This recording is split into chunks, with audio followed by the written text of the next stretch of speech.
The San Andreas Fault slices through California's landscape. It is a stark reminder of the immense power that lies beneath our feet.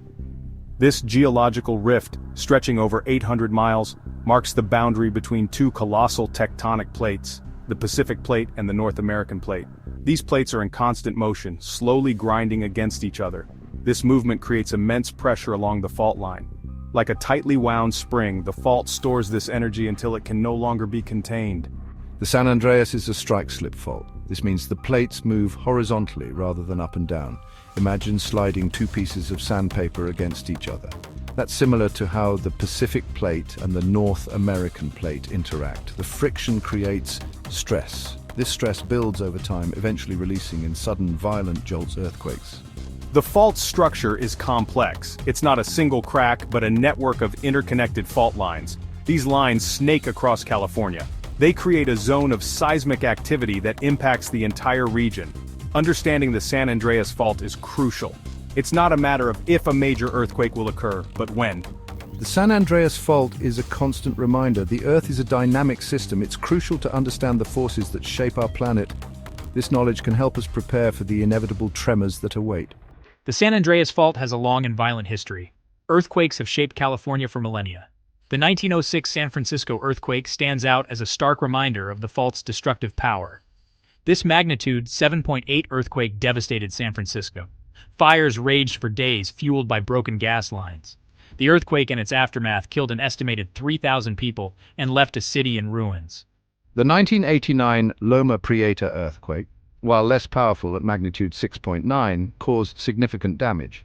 It collapsed a section of the Bay Bridge, highlighting the vulnerability of infrastructure to seismic events.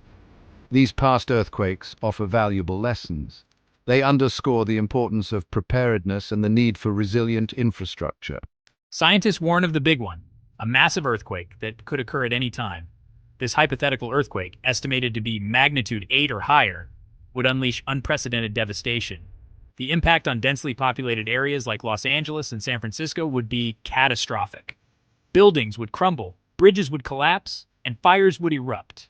The San Andreas Fault is a constant reminder. We live in a seismically active region. Understanding the past is crucial for preparing for the future.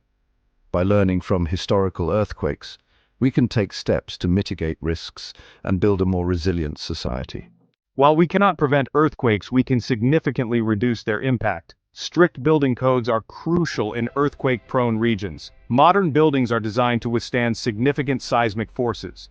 They incorporate features like base isolation systems and reinforced concrete to absorb and dissipate energy. Retrofitting older buildings is also essential. Strengthening foundations, reinforcing walls, and adding bracing can make these structures more resistant to earthquake damage. Individual preparedness is equally important. Every household should have an emergency kit. This kit should contain water, food, first aid supplies, a flashlight, and a radio. It's also crucial to have a family communication plan. This plan should outline how family members will connect in case of an earthquake.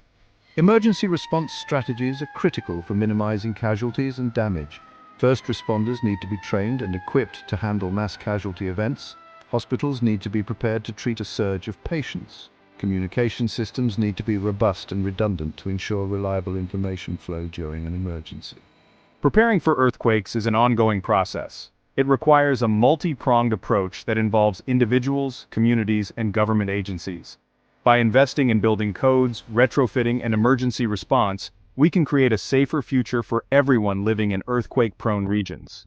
The immediate aftermath of a major earthquake is a chaotic and dangerous time. The ground may still be shaking from aftershocks. Buildings may be unstable and prone to collapse. Downed power lines and broken gas lines pose significant hazards. Navigating this environment requires caution and a clear head.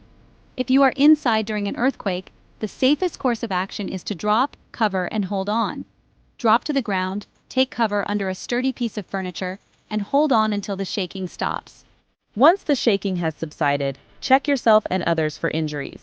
Be aware of your surroundings. Be prepared to evacuate if necessary. Communication is crucial after an earthquake.